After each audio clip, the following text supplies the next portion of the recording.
ಆಸೆ ಏನು ಹೇಳು, ನಾನು ಇದಾಗಬೇಕು, ನಾನು ಸಿ ಎ ಆಗ್ಬೇಕು, ನಾನು IAS ಆಗ್ಬೇಕು, ನಾನು ಡಾಕ್ಟರ್ ಆಗ್ಬೇಕು. ಈ ಆಸೆ ಕೂಡ ನಮ್ಮನ್ನ ಏನು ತಗೊಂಡೋದು ಗೊತ್ತಾ? ಶೋಧನೆಗೆ ತಗೊಂಡೋಗೋದು ಇದು. ಅಂದರೆ ಎಜುಕೇಷನ್ ಏನು ಪಾಪನ ಎಜುಕೇಷನ್? ಪಾಪ ಅಲ್ಲ, ಎಜುಕೇಷನ್ ಒಳ್ಳೇದು, ಓದು ಒಳ್ಳೇದು. ನಮಗೇನು ಅನಿಸುತ್ತೆ ಹೇಳು? ನಾನು ಆಸೆ ಪಡ್ತಿರೋದು ಒಳ್ಳೇದೇ. ಎಜುಕೇಷನ್ ಏನು ತಪ್ಪ? ಅದೇನು ದೊಡ್ಡ ಪಾಪ ಏನಲ್ಲ. ಬಟ್ ದೇವ್ರು ನಿನ್ನ ಮೇಲೆ ಏನು ಉದ್ದೇಶ ಇಟ್ಟನ, ದೇವ್ರು ನಿನ್ನ ಮೇಲೆ ಏನು ಚಿತ್ತ ಇಟ್ಟನ, ದೇವ್ರ ಸಂಕಲ್ಪ ನಿನ್ನ ಮೇಲೆ ಏನೈತೆ ಅನ್ನೋದು ನೀನು ಮರೆತು ಹಿಂದೆ ಓಡ್ತಿ ನೋಡು, ಅದು ನಿನ್ನ ಶೋಧನೆಗೆ ತಗೊಂಡೋದು, ಅದು ನಿನ್ನ ಪಾಪಕ್ಕೆ ತಗೊಂಡೋದತ್ತೆ, ಅದು ಲಾಸ್ಟಿಗೆ ಎಲ್ಲಿಗೆ ತಗೊಂಡೋಗುತ್ತೆ? ಮರಣಕ್ಕೆ ತಗೊಂಡೋದತ್ತೆ. ಎಷ್ಟು ಮಂದಿ ಎಜುಕೇಷನ್ ಅಂತೇಳಿ ಹೋಗಿ ಎಷ್ಟು ಮಂದಿ ಸುಸೈಡ್ ಮಾಡ್ಕೊಂಡು ಸತ್ತೋಗ್ರಿ ಹೇಳ್ರಿ? ಮಾಡ್ಕೊಂಡು ಸತ್ತೋಗಿಲ್ಲ. ನನ್ನ ಒಂದು MBAನಾಗ ನನ್ನೊಂದು ರೂಮ್ಮೇಟೇ UPಲಿಂದ ಬಂದಿರೋನು. ಅವನು ಎಷ್ಟು ಚೆನ್ನಾಗಿ ಓದ್ತಿದ್ದ ಗೊತ್ತ? ಎಷ್ಟು ಚೆನ್ನಾಗಿ ಓದ್ತಿದ್ದವನು. ಅವನು ಎಜುಕೇಷನ್ಗಂತ ಬಂದು ಅವನು ಅದೇ ರೂಮ್ನಲ್ಲಿ, ನಾವು ಬೆಂಗಳೂರು ಬಿಟ್ಟು ನಾನು ಬಳ್ಳಾರಿಗೆ ಬಂದು ಒಂದು 6 ಮಂತ್ಸಿಗೆ ಅವನು ಅದೇ ರೂಮ್ನಲ್ಲಿ ಉರ್ಲಾಕ ಸತ್ತೋಗಲಿ. ಎದಕ್ಕೆ ಬಂದವನು? ಅಷ್ಟು ದೂರಲಿದ್ದ. ಎಜುಕೇಷನ್ ಏನಾಗತ್ತೆ? ಅವನಲ್ಲಿ ಆಸೆ ಹುಟ್ಟಿಸುತ್ತೆ. ಆ ಆಸೆ ಏನಾಗ್ತೈತೆ? ಪಾಪ ಕಡೆ ನಡೆಸುತ್ತೆ. ಆ ಪಾಪಲಿದ್ದು ಏನು ಬಂದತ್ತೆ? ಅವನಿಗೆ ಮರಣ ಬಂದತ್ತೆ. ದೇವ್ರ ಚಿತ್ತ ಏನನ್ನೋದು ನಾವು ತಿಳ್ಕೊಂಡಿಲ್ದಂಗೆ, ಒಳ್ಳೇದೇ ಆಗಿರಲಿ, ಅದು ಎಜುಕೇಷನ್ ಒಳ್ಳೇದೇ ಆಗಿರಲಿ, ಜಾಬ್ ಒಳ್ಳೇದೇ ಆಗಿರಲಿ, ನಮ್ಮ ಫ್ಯೂಚರ್ ಒಳ್ಳೇದೇ ಆಗಿರಲಿ, ಒಳ್ಳೇದೇ ಅಂತೇಳಿ ನಾವು ಹೋಗಿ ಬಂದರೆ ಅದು ಎಲ್ಲಿಗೆ ತಗೊಂಡೋಗ್ತದೆ? ಶೋಧನೆಗೆ ತಗೊಂಡೋಗುತ್ತೆ. ನಮ್ಮ ಖಚಿತವಾಗಿ ಅದು ನಮ್ಮ ಶೋಧನೆಗೆ ತಗೊಂಡೋಗಿ ನಮ್ಮನ್ನು ಏನು ಮಾಡ್ತದೆ ಗೊತ್ತದು? ಪಾಪ ಕಡೆ ಎಳಿತದೆ. ಪಾಪ ಕೊಡುವ ಸಂಬಳ ಮರಣ. ಈಗ ಆದಮವ್ವಗ ದೇವರು ಈ ಗಿಡದಾಗ ಇರೋ ಹಣ್ಣನ್ನು ತಿನ್ನಬೇಡ ಅಂತ ಹೇಳೋಣ, ಹೌದಾ? ಗಿಡದಲ್ಲಿ ಪಾಪ ಐತಾ? ಇಲ್ಲ. ಹೋಗ್ಲಿ, ಹಣ್ಣದಲ್ಲಿ ಪಾಪ ಐತಾ? ಇಲ್ಲ. ದೇವ್ರು ಏನು ಮಾಡೋಣ? ಎಲ್ಲ ಸಮಸ್ತನ ಸೃಷ್ಟಿ ಮಾಡಿದಾಗ ಎಲ್ಲದು ಒಳ್ಳೇದೇ ಐತೆ ಅಂತ ಹೇಳೋಣ, ಹೌದಾ? ಗಿಡದಲ್ಲಿ ಪಾಪ ಇಲ್ಲ, ಹಣ್ಣಿನಲ್ಲಿ ಪಾಪ ಇಲ್ಲ. ಆದರೆ ಆ ಹಣ್ಣನ್ನು ತಿನ್ನೋದು ದೇವ್ರ ಚಿತ್ತ ಅಲ್ಲ.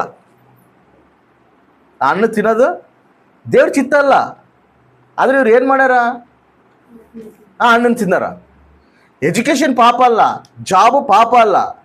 ಆದರೆ ದೇವ್ರ ಉದ್ದೇಶ ಏನೈತೆ, ದೇವ್ರ ಚಿತ್ತ ಏನೈತೆ ತಿಳ್ಕೊಂಡಿದ್ದಾಗ ಅದ್ರನ್ನಲ್ಲೇ ಇಟ್ಕೊಂಡು, ಅದನ್ನೇ ಗುರಿ ಮಾಡ್ಕೊಂಡು ನಾವು ಓದ್ತಿರ್ತೀವಿ ನೋಡು, ಅದು ನಮ್ಮನ್ನು ಪಾಪ ಕಡೆ ಎಳ್ಕೊಂಡು ಹೋಗುತ್ತೆ, ಅದು ನಮ್ಮನ್ನ ನಾಶನ ಕಡೆ ಎಳ್ಕೊಂಡು ಹೋಗುತ್ತೆ. ಭಾರಿ ಮಂದಿ ಮಾಡ್ತಿರೋದು ಅದೇ. ತಂದೆ ತಾಯಿಗಳು ಎಷ್ಟು ಪ್ರಯಾಸ ಪಡ್ತಾರೆ, ಎಷ್ಟು ಕಷ್ಟಪಡ್ತಾರೆ. ಎದಕ್ಕೆ ಕಷ್ಟಪಡ್ತಾರೆ ಹೇಳು? ನಮ್ಮ ಮಕ್ಕಳು ಎಜುಕೇಷನ್ ಕೊಡಬೇಕು, ನಮ್ಮ ಮಕ್ಕಳಿಗೆ ಒಳ್ಳೆ ಎಜುಕೇಷನ್ ಬೇಕು, ನಮ್ಮ ಮಕ್ಕಳಿಗೆ ಒಳ್ಳೆ ಫ್ಯೂಚರ್ ಇರಬೇಕು. ಹಗಲು ರಾತ್ರಿ ಕಷ್ಟಪಟ್ಟು ಕೂಡಿಕೊಂಡು ಮಕ್ಕಳು ಫೀಸ್ಗಳು ಕಟ್ಟಿ ಅವ್ರು ಒಳ್ಳೆ ಫ್ಯೂಚರ್ ನೋಡಬೇಕು, ಒಳ್ಳೆ ಎಜುಕೇಷನ್ ಕೊಡ್ಬೇಕಂತೇಳಿ ತಾಯಿ ತಂದೆಗಳು ಎಷ್ಟೋ ಕಷ್ಟಪಡ್ತಾರ. ಆದರೆ ಈ ಭೂ ಸಂಬಂಧವಾದ ಫ್ಯೂಚರ್ ಬಗ್ಗೆನೇ ನೀನು ಆಲೋಚನೆ ಮಾಡ್ಕಂತ ನೀನು ಕಷ್ಟಪಟ್ಟು ನೀನು ಕರ್ಕೊಂಡು ಹೋಗ್ತಿದ್ದಿ ಮಕ್ಕಳನ್ನ. ಏನೋ ಒಂದು ಸ್ಟೇಟಸ್ನಲ್ಲಿ ಇರಬೇಕು, ನನ್ನ ಮಕ್ಕಳು ಒಂದು ಉನ್ನತ ಸ್ಥಾನದಲ್ಲಿ ಇರಬೇಕಂತ ನೀನು ಆಲೋಚನೆ ಮಾಡ್ತಿದ್ದಿ. ಆದರೆ ಎಜುಕೇಷನ್ ಇಂಪಾರ್ಟೆಂಟೇ, ಫ್ಯೂಚರ್ ಇಂಪಾರ್ಟೆಂಟೇ, ಅದಕ್ಕಿನ್ನ ಆತ್ಮೀಯ ಜೀವಿತ ಅನ್ನೋದು ಇಂಪಾರ್ಟೆಂಟು, ಪರಲೋಕ ಅನ್ನೋದು ಇಂಪಾರ್ಟೆಂಟ್. ಆಮೇಲೆ ಯಾವಾಗ ದೇವರು ಬರ್ತಾರೋ ನಮಗೆ ಗೊತ್ತಿಲ್ಲ, ನಾನು ಬೇಗನೆ ಬರ್ತೀನಿ ಅಂತ ಹೇಳೋಣ.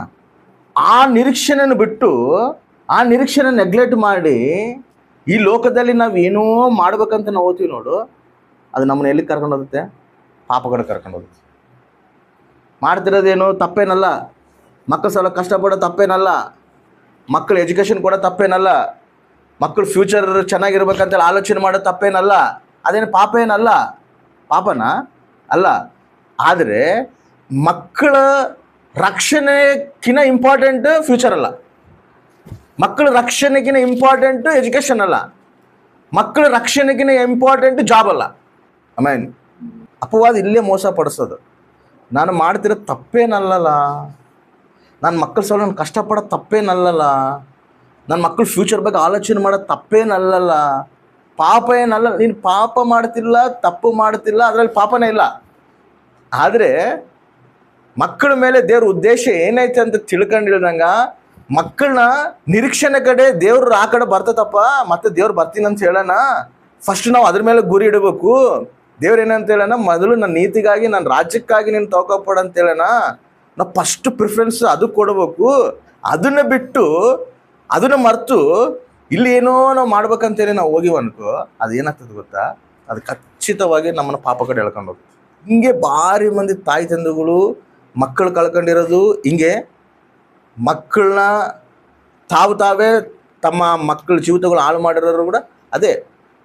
ಅದಕ್ಕೆ ಫಸ್ಟ್ ನಾವು ಯಾವ್ದ್ರ ಮೇಲೆ ಗುರಿ ಇಡಬೇಕಂದ್ರೆ, ದೇವರು ಮತ್ತೆ ಬರ್ತದನ ಅದನ್ನು ಮರಿಬಾರ್ದು. ಅದನ್ನು ಮರ್ತೀವಂದರೆ ನಾವಿಲ್ಲಿ ಏನು ಮಾಡೋಕೆ ಹೋದ್ರು ಕೂಡ ಪಾಪಗಡ ಹೇಳ್ಕೊಂಡು ಹೋಗುತ್ತೆ ನಮ್ಮ. ದೇವ್ರು ಮತ್ತೆ ಬರ್ತದನ ಅನ್ನೋದು ಮಕ್ಕಳಲ್ಲಿ ಆ ಅವಗಾಹನೆ ತರಿಸ್ಬೇಕು. ಮಕ್ಕಳು ನನಗೆ ಫಸ್ಟ್ ರಕ್ಷಣೆದಲ್ಲಿ ಬರಬೇಕು. ಮಕ್ಕಳು ದೇವ್ರ ಆ ಕಡೆದಲ್ಲಿ ಎತ್ತಲ್ಪಡಬೇಕು. ದೇವ್ರಿಗೆ ವಿಧೇಯರಾಗಿ, ದೇವರು ಸಾಕ್ಷಿಯಾಗಿ ನನ್ನ ಮಕ್ಕಳು ಜೀವಿಸ್ಬೇಕು. ಜೀವಿಸ್ತಾನೆ ಏನು ಮಾಡ್ಬೇಕಂದ್ರೆ, ಈ ಲೋಕದಲ್ಲಿ ಏನೇ ಮಾಡಲಿ ಫಸ್ಟ್ ಆ ನಿರೀಕ್ಷೆನ ಇಟ್ಕೊಂಡೆ ಮಾಡಬೇಕು. ಅದನ್ನು ಬಿಟ್ಟು ಇದಕ್ಕಾಗಿ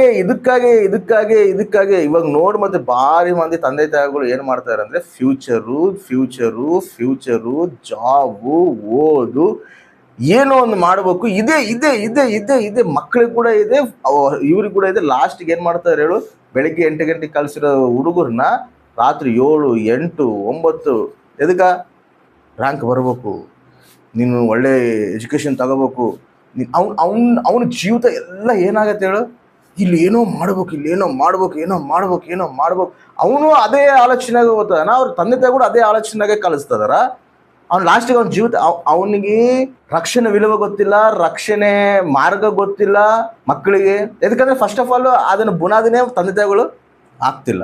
ಯಾಕಂದ್ರೆ ಅವರೇ ಮರ್ತು ಬಿಟ್ಟಾರ. ಫಸ್ಟು ನೀತಿಗಾಗಿ ನಾನು ತಗೋಪಡ್ಬೇಕು, ನನ್ನ ಮಕ್ಕಳನ್ನ ದೇವ್ರ ರಾಜ್ಯಕ್ಕೆ ಸಿದ್ಧಪಡಿಸ್ಬೇಕು. ದೇವ್ರು ಮತ್ತೆ ಬರ್ತದನ, ಯಾವ ಟೈಮ್ನಾಗ ಏನಾಗ್ತದೋ ಗೊತ್ತಿಲ್ಲ, ಯಾವಾಗ ಯಾರು ಪಿಲುಪು ಹೆಂಗಿರ್ತದೋ ಗೊತ್ತಿಲ್ಲ. ಫಸ್ಟ್ ನಾವು ನನ್ನ ಮಕ್ಕಳು ಅದಕ್ಕಾಗಿ ನಾವು ಬೆಳೆಸೋಣ, ಅದಕ್ಕಾಗಿ ನಾನು ನಿಂದಿರ್ಸೋಣ ಅನ್ನೋ ಆಲೋಚನೆಗಳು ಬಿಟ್ಟು ಇದಕ್ಕಾಗೇ ಓಡಿಸ್ತದಾರ. ಅದು ಏನಾಗ್ತದೆ ಗೊತ್ತಾ, ಖಚಿತವಾಗಿ ಅದು ಶೋಧನೆ ಕಡೆ ನಡೆಸ್ತದೆ.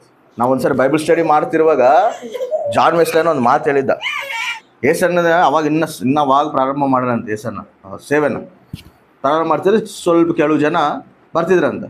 ಬಾಕಿ ಗೌರ್ಮೆಂಟ್ ಜಾಬು ಓಡೋದಲ್ಲ, ಅಲ್ಲೇ ಮಾಡ್ತಾಳಲ್ಲ, ಆಲ್ರೆಡಿ ಅಲ್ಲೇ ಮಾಡ್ತಾಳ, ಎಲ್ಲಿ ಗುಂಟೂರಾಗ ಮಾಡ್ತಾಳ, ಬ್ಯಾಂಕ್ನಾಗ ಕೆಲಸ ಮಾಡ್ತಿರುವಾಗ ಆಕಿ ಅಂದ್ಲಂತ, ಅನ್ನತಾಳು ಬಂದು, ಅಣ್ಣ ಆಕಿ ಡೆಲ್ಲಿಗೆ ಟ್ರಾನ್ಸ್ಫರ್ ಆಗೈತೆ ನನಗೆ, ನಾನು ಡೆಲ್ಲಿಗೆ ಹೋಗ್ತೀನಿ, ಒಳ್ಳೆ ಪ್ಯಾಕೇಜ್ ಕೊಟ್ಟಾರ ನನಗೆ, ಒಳ್ಳೆ ಸ್ಯಾಲ್ರಿ ಕೊಟ್ಟಾರ, ಇಲ್ಲಿದ್ದ ಅಲ್ಲಿಗೆ ಟ್ರಾನ್ಸ್ಫರ್ ಮಾಡ್ತಾರ. ನಾನು ಓಕೆ ಅಂದಿನಂದರೆ ಅಲ್ಲಿ ಟ್ರಾನ್ಸ್ಫರ್ ಮಾಡಿಸ್ಕೊಂಡು ಅಲ್ಲಿ ಹೋಗ್ತೀನಿ, ನನ್ನ ಲೈಫ್ ಬೇಸ್ ಸೆಟ್ಲ್ ಆಗ್ತೈತೆ. ಮತ್ತು ನೀನು ಏನಂತೀಯಣ್ಣ, ಒಂದು ಮಾತು ನಿನಗೆ ಕೂಡ ಕೇಳೋಣ, ನೀನು ಏನಂತ ಹೇಳು. ಮತ್ತು ನಾನು ಅಲ್ಲಿ ಎಲ್ಲ ಸ್ಯಾಲ್ರಿ ಚೆನ್ನಾಗೈತೆ, ಕ್ವಾರ್ಟರ್ಸ್ ಕೊಡ್ತಾರೆ, ಎಲ್ಲ ಚೆನ್ನಾಗೈತೆ, ನಾನು ಅಲ್ಲಿ ಇರ್ಬೋದು, ನನ್ನ ಲೈಫ್ ಸೆಟ್ಲ್ ಆಗ್ತೈತೆ ಅಂತೇಳಿ ಹೇಳಿದಾಗ ಅಣ್ಣ ಏನಂದನಂತ, ತಾನು ಈ ಹುಡುಗಿ ಇನ್ನೂ ಆತ್ಮೀಯ ಜೀವಿತದಲ್ಲಿ ಇನ್ನಷ್ಟು ಬೆಳೆದಿಲ್ಲ, ಮತ್ತು ಈ ಹುಡುಗಿ ಅಲ್ಲಿ ಹೋದರೆ ಈ ಆತ್ಮೀಯ ಜೀವಿತ ಹುಡುಗಿ ಏನಾಗ್ತದೆ ಅಂತೇಳಿ ಬೈಬಿದ್ದು ಅಣ್ಣ ಏನಂದನಂತ, ನಾನು ಹೇಳ್ತೀನಿ ಮತ್ತೆ ನೀನು ಬೇಜಾರಾಗಬಾರ್ದು, ನಾನು ಹೇಳಿದ ಮಾತು ನೀನು ಕೇಳ್ತೀಯಾ ಅಂತ ಹೇಳೋಣ. ಕೇಳ್ತೀನಿ ಅಣ್ಣ, ನಿನ್ನ ಮಾತು ಕೇಳ್ತೀನಿ ಅಂತಿದ್ರೆ, ಸರಿ ಹಂಗಂದ್ರೆಗಿನ ಅಲ್ಲಿ ಹೋಗ್ಬೇಡ, ಇಲ್ಲೇ ಇರು ನೀನು ಅಂತ. ಎದಕ್ಕಣ್ಣ ಹಂಗೆ ಹೇಳ್ತೀರಿ, ನನಗೆ ಬೇಸ್ ಸ್ಯಾಲ್ರಿ ಬರ್ತೈತಲ್ಲ, ಲೈಫ್ ಬೇಸ್ ಚೆನ್ನಾಗಿರ್ತೈತಲ್ಲ, ಇಲ್ಲಿ ಸ್ಯಾಲ್ರಿ ಐತೆ, ಅವಾಗ 8,000 ರೂಪಾಯಿ ಸ್ಯಾಲ್ರಿ. 8,000 ಅಂದರೆ ಅವಾಗ ಜಾಸ್ತಿ ಅಂತ ಅವಾಗ. ಅಲ್ಲಿ 25,000 ಸ್ಯಾಲ್ರಿ ಕೊಡ್ತಾರೆ.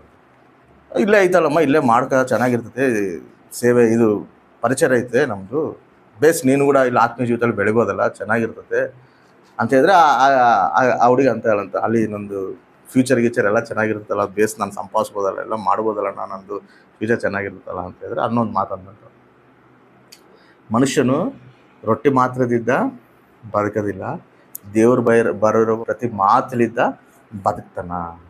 ನೀನು ರೊಟ್ಟಿ ಸಲುವಾಗಿ ಹುಡುಕ್ತೇವಿ, ದೇವ್ರ ಮಾತನ್ನು ಹುಡುಕುವಲ್ಲ ನೀನು ಅಂತ ಹೇಳಿ.